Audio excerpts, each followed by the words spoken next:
So, talk about the races in Overlight. So we call them folk. Yep. So there are 7, arguably 8. We call them folk or cultures.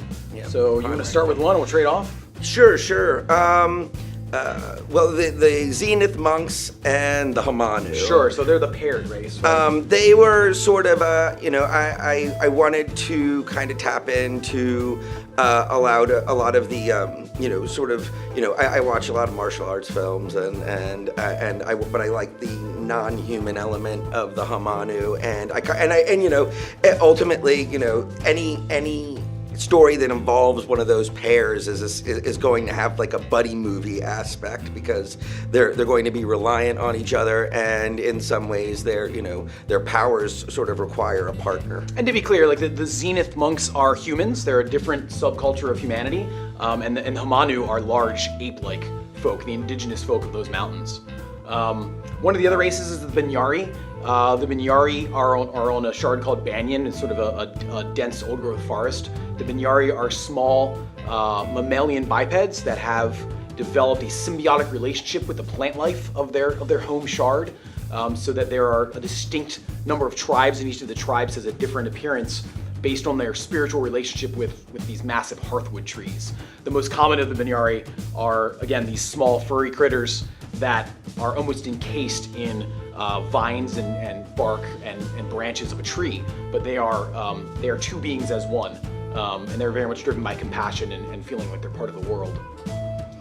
Having played a lot of like kind of urban fantasy stuff during the 90s, I wanted a race that embodied sort of a culture of prestation and boons and sort of a hyper political and capable of both beauty and corruption, and that's where the RML came from. Who are From Vale. Yeah, they're Vale, sort of yeah. near human. And Paul's love of mask kind of gave them their final aesthetic adornment, and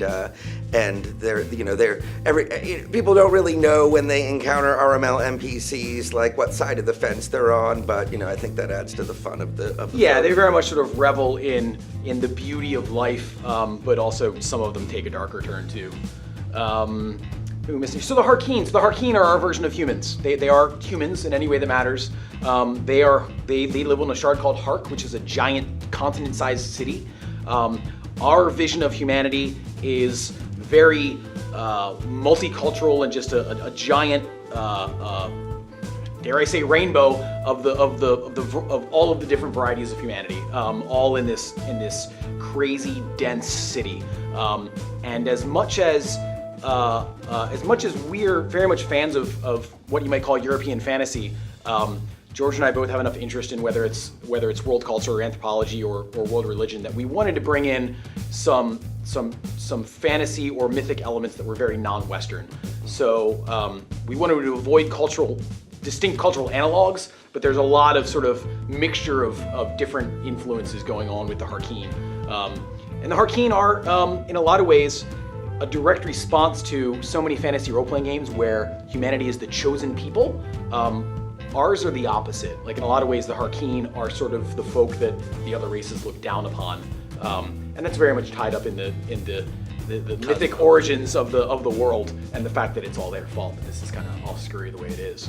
Who are we forgetting? We forgot the Tyrexians, who are well, they're our host's favorite, and they are vaguely Archaeopteryx-like. Yeah, like small feathered dinosaurs, not unlike an Archaeopteryx.